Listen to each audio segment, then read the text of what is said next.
साहिल भाई social activist हैं और ऐसे मुद्दों पे काम करते रहते हैं।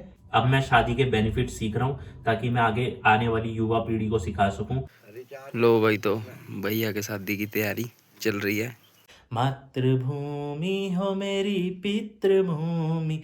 नमस्कार, जय बद्री केदार, राधे राधे, गुड मॉर्निंग दोस्तों, वेलकम बैक टू चैनल। मैं आपका होस्ट एंड दोस्त साहिल पौड़ी गढ़वाल से रहते हैं, हम चंडीगढ़ में हैं। तो जैसे कि आपको पता है कि अब हमारी शादी होने वाली, मतलब मेरी शादी होने वाली है।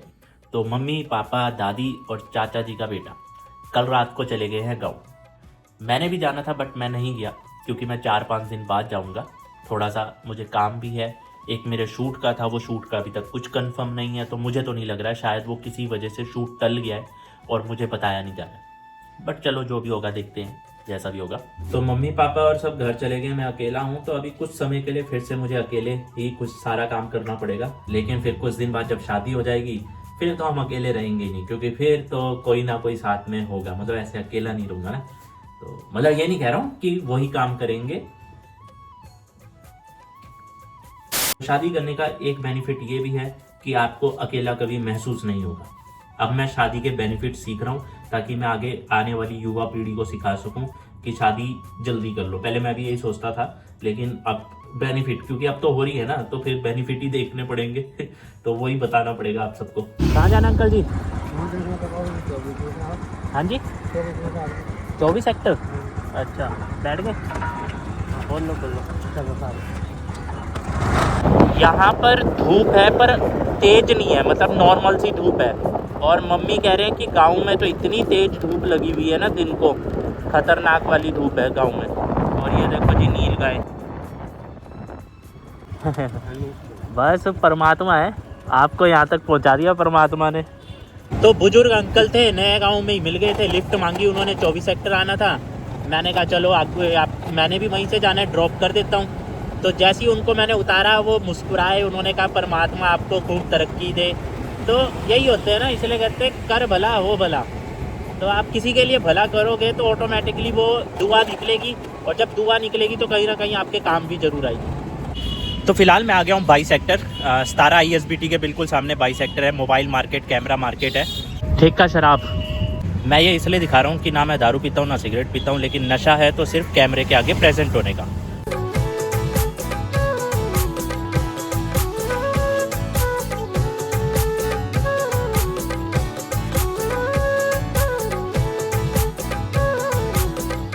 हमारे ऊपर ही होगी तो फिर कल को कोई भी किसी को बचाने के लिए सामने नहीं आएगा। बात यहाँ पे मोहम्मद दीपक की हो रही है इस वक्त, है ना। तो मोहम्मद दीपक मतलब कौन है वो बंदा? काफी सारी उत्तराखंड के रैलीज में भी जाते हैं और उत्तराखंडी सिनेमा से भी जुड़े हुए हैं ना। हाँ जी, हाँ जी। उम्मीद है बहुत अच्छा प्यार देंगे हम। लास्ट टाइम भी आपने साहिल भाई को बहुत प्यार दिया था, है ना। हमारी जो रील्स इंस्टाग्राम के ऊपर काफी बहुत अच्छा उनके ऊपर रिस्पॉन्स रहा था आप लोगों का, और लोगों ने कहा था कि इसके ऊपर और बातें होनी चाहिए, तो इसीलिए हम दोबारा से आ गए भाई। तो देखिए जी, जो मैंने पॉडकास्ट किया था वो पॉडकास्ट आ चुका है हेलिक्स टॉक्स पर। डिस्क्रिप्शन में आपको लिंक मिल जाएगा। मैं भी अभी आराम से बैठ के देखता हूँ, और जब उत्तराखंड की बात करता हूँ तो मुझे लगता है कि मैं उत्तराखंड के लिए कुछ कर रहा हूँ। और अभी भी कुछ मेरे जानने वाले भी हैं, कुछ यार दोस्त भी हैं जो अभी भी धर्म की राजनीति में फंसे हुए हैं। उनको समझ ही नहीं आ रही है, या वो समझना ही नहीं चाहते, वो एक तरफा ही हो रहे हैं। तो आई थिंक भाई कुछ टाइम निकाल के देख लो, समझ जाओ कि मैं बोलना क्या चाह रहा हूँ। अभी भी अगर हम एक तरफ कट्टरपंथी में लगे रहेंगे, वो सिर्फ राजनीतिक भटका रहे हैं आपको, और कुछ नहीं हो रहा है। हाँ, तो वहां तो ऐसी रहती है, धूप तेज ही रहती है। तो पता नहीं उस टाइम कैसे रहेगी, ये नहीं पता। इनके अभी किन्नू लगे हुए थे। लो भाई, तो भैया के शादी की तैयारी चल रही है। ये दादी बैठे हैं, ताऊ बैठे हैं। ये हमारा घर हमने जो सजाया हुआ है। ये सामने खूबसूरत वादियाँ। ताई चाय बना के ले आए। मेरी है, चाय पी रहे हैं पहाड़ों में।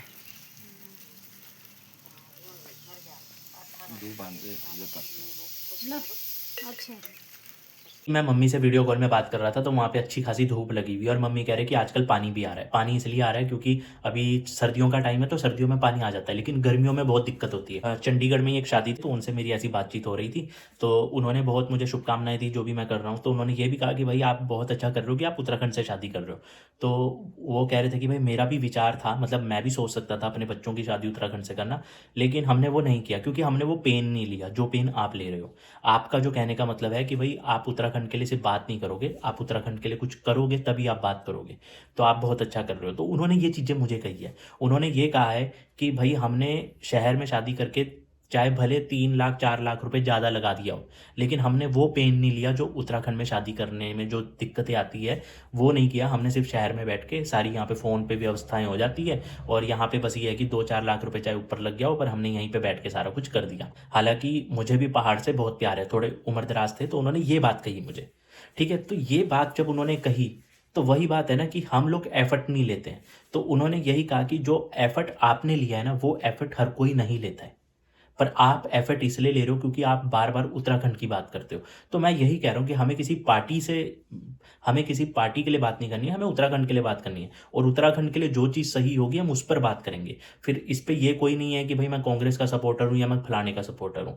अगर मैं चाहता हूँ कि उत्तराखंड में सही चीज़ें हों और 2 पार्टियां चल रही है और वहाँ पे वो पार्टियां समय समय पर आ रही है लेकिन फिर भी वही पीड़ा है, तो भाई हमें यूकेडी को मौका देना चाहिए। उत्तराखंड क्रांति दल वहाँ का जो क्षेत्रीय पार्टी है उसको मौका मिले, जिसने उत्तराखंड अलग करने के लिए भी संघर्ष किया है, लेकिन हम उसको मौका नहीं दे रहे हैं। तो लोगों की मानसिकता को चेंज करना जरूरी है, बट लोग उस मानसिकता को चेंज नहीं कर पा रहे। उनका सिर्फ ध्यान क्या है कि अगर ये मौजूदा सरकार के खिलाफ बोल रहा है तो ये फलानी पार्टी का है, बस उनके दिमाग में बस यही चल रहा है। तो हम तो खुशनसीब हैं कि उत्तराखंड जैसे पहाड़ में हम पैदा हुए हैं और वहाँ पर हमें मतलब हमारा अगर घर भी है, चाहे वो छोटा सा घर है, लेकिन अगर वहाँ पे हमारा घर भी है और हम उत्तराखंड के हैं तो हमारी तो खुशनसीबी कि हम पहाड़ों में अच्छे वेदर में जाके शादी करें बढ़िया तरीके से।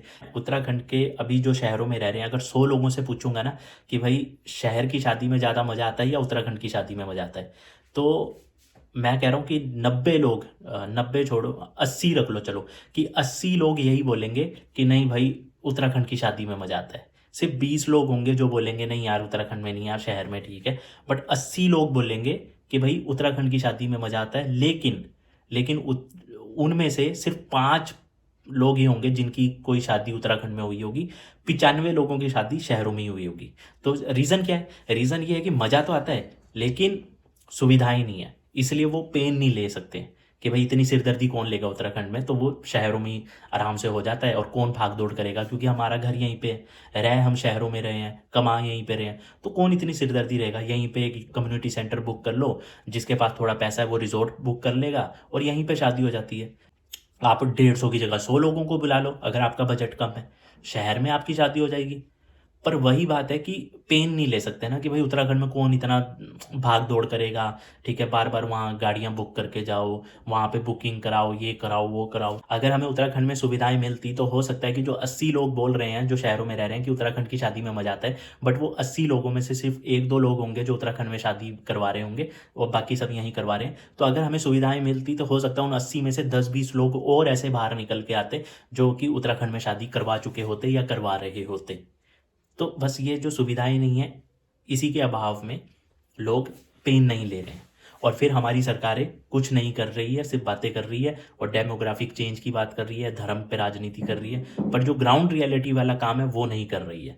तो जो ये आपको बहकाया जा रहा है, डराया जा रहा है, वो सिर्फ वोट के लिए डराया जा रहा है। लेकिन अगर आप बोलो कि अगर सरकारों को सच में कंसर्न है पहाड़ों को लेकर, सच में वो सोच रहे हैं पहाड़ों को लेकर, लेकिन वो काम तो दिखाई नहीं दे रहा ग्राउंड में, वो तो सिर्फ टीवी पे भाषणों में दिखाई दे रहा है, लेकिन ग्राउंड रियलिटी में तो काम नहीं दिखाई दे रहा ना। तो यहाँ पर समझने की बात है। और उत्तराखंड का एक बहुत ही अच्छा गाना है गिरदा का, तो सुबह सुबह आप वो गाना सुना करें और जब आप वो गाना सुनेंगे तो धीरे धीरे आपके अंदर उत्तराखंड के लिए एक अलग भावना पैदा हो जाएगी। तो वो गाना इतना बढ़िया है, आवाज़ मेरी अच्छी नहीं है, मैं कोई सिंगर नहीं हूँ, उसके लिए माफ़ी चाहूँगा, बट गाना इतना अच्छा है तो 2 लाइनें होनी चाहिए और अगर आपको आता हो तो साथ में आप भी गुनगुनाना। उत्तराखंड मेरी मातृभूमि, मातृभूमि हो मेरी पितृभूमि, हो भूमि तेरी जय जयकारा, म्यार हिमाला हिमाला तेरी जय जयकारा, म्यार Himala. Like comment share thank you लो मैंने बोल कर